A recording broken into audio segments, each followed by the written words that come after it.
नमस्कार। ग्राम पंचायत चुनाव में आप सबका बहुत बहुत स्वागत है।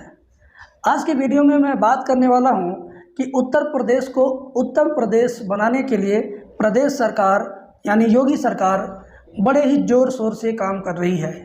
तो मेरे कहने का मतलब ये है कि क्या माफियाओं के घर को बुलडोजर से गिरा देने से ही केवल भ्रष्टाचार समाप्त हो जाएगा?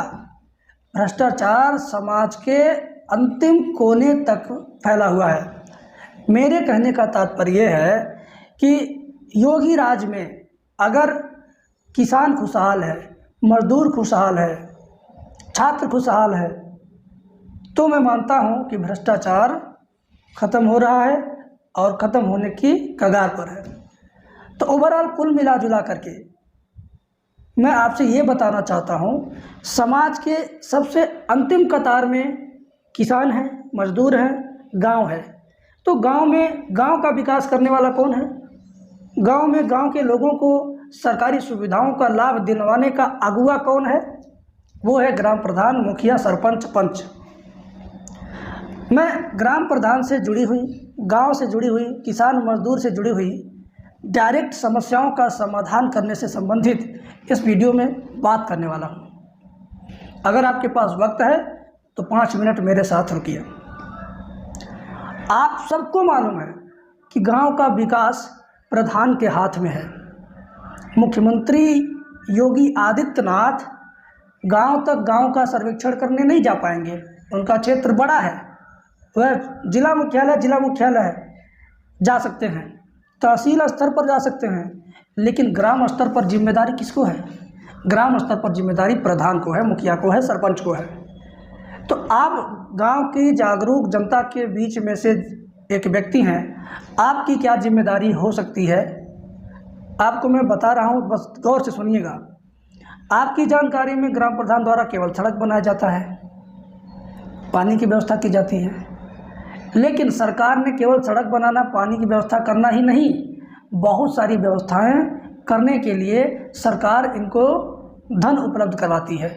अब ये उस धन का इस्तेमाल आपके प्रत्यक्ष रूप से आपके सामने करते हैं कि अप्रत्यक्ष रूप से केवल करते हैं।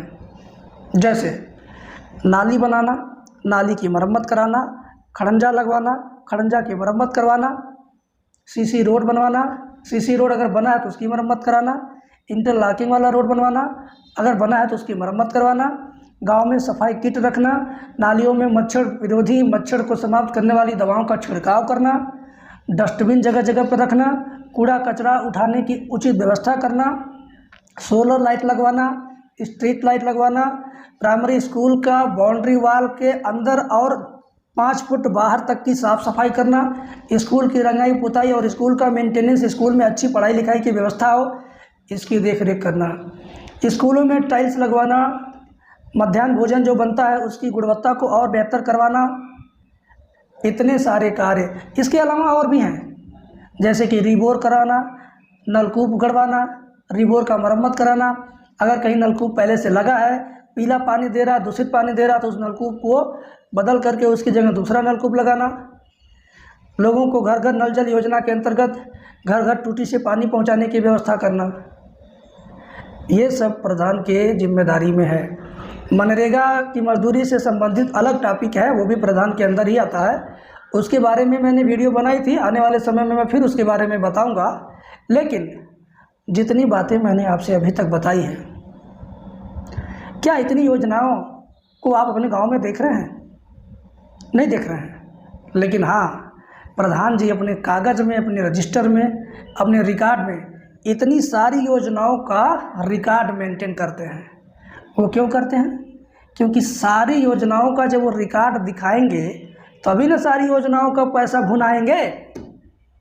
और सारी योजनाओं का पैसा भुनाने के चक्कर में भ्रष्टाचार में भी तो लिप्त हो जाते हैं कुछ प्रधान लोग। मैं सारे प्रधान की बात नहीं कर रहा हूँ। जो लोग ईमानदार छवि के हैं, जो लोग अच्छी साफ सुथरी नीयत के हैं, वे लोग जो कार्य करवाते हैं वो धरातल पे कार्य करवाते हैं, दिखाई देता है, जनता को उसका लाभ मिलता है, जनता उनके कार्यों की सराहना करती है।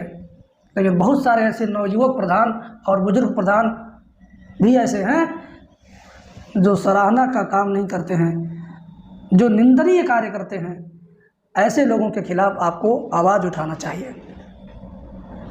कहने का मतलब यह है कि मैं जागरूक अगर हूँ तो मैं 10, 20, 50, 100, 1000 लोगों को भी जागरूक करने की कोशिश कर सकता हूँ। और यही मेरी कोशिश है कि आप जनता के तौर पर, एक मतदाता के तौर पर, सम्मानित नागरिक होने के तौर पर आप ये कदम उठा सकते हैं और अपने प्रधान को सबक सिखा सकते हैं। नहीं तो उनसे पूछ सकते हैं कि गांव में सफाई किट कहाँ लगाए हो, डस्टबिन कहाँ लगाए हो, इंटरलॉकिंग वाली सड़क के प्लान कहाँ किए हो, अगर बनी है तो मरम्मत क्यों नहीं किए। आपने उनको वोट दिया है, आपका पूरा हक है उनसे पूछने का और उनको गांव का विकास करने के लिए मजबूर करने का। और आपको लगता है कि प्रधान जी कार्य कर रहे हैं, 4 कार्य कर रहे हैं, लेकिन 14 कार्य का पैसा भुना रहे हैं, तो वो जो 10 कार्य कौन से हैं जिसका पैसा भुना लिया लेकिन ज़मीन पे नहीं हुआ, धरातल पे नहीं हुआ, कागज़ में हो गया। अगर आप जानना चाहते हैं तो आप मुझे संपर्क करें, फ़ोन करें। मैं आपके गांव का एक एक ब्यौरा आपको उपलब्ध करा दूंगा व्हाट्सएप पर, उसका PDF फाइल आपको दे दूंगा। आप PDF फाइल स्वयं मोबाइल में देखें, चाहे उसका प्रिंट निकलवा लें। कहाँ डस्टबिन लगा है, CC रोड कितने पैसे का बना, कितने पैसे का इंटरलॉकिंग सड़क बना, कितना पैसा खर्च किया गया सोलर लाइट लगाने में, कितना पैसा खर्च किया गया स्ट्रीट लाइट लगाने में, हर एक चीज़ का हिसाब आपको मिल जाएगा।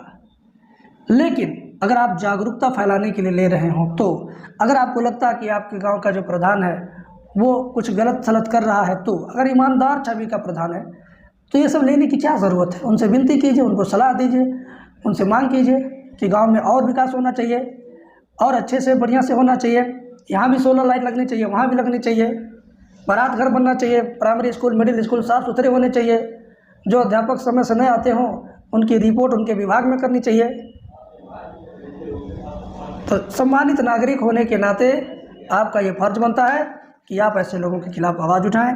दूसरी चीज़, अगर आप विपक्ष के नेता हैं, यानी आप भी प्रधानी चुनाव लड़ रहे थे और लड़ते हैं और आगे भी लड़ेंगे, तो अगर आप विपक्ष के नेता हैं तो आपको भी इन सारी चीज़ों का ब्यौरा ले करके एक अधिकार है कि आप भी जानिए कि इन्होंने क्या किया अब तक और क्या ये कर रहे हैं, कितना पैसा ये सरकार से ले चुके हैं और कितना खर्च हो चुका है और कितना गबन किए हैं, इसका भी अंदाज़ा आप लगा सकते हैं। तो कुल मिला जुला करके आज की वीडियो 14वां वित्त और राज्य वित्त से संबंधित जितना भी बजट गांव में आता है, उस बजट के अंतर्गत ये कौन कौन सा कार्य करवा सकते हैं या करवा रहे हैं, वो सारा रिकॉर्ड आपको मिल जाएगा।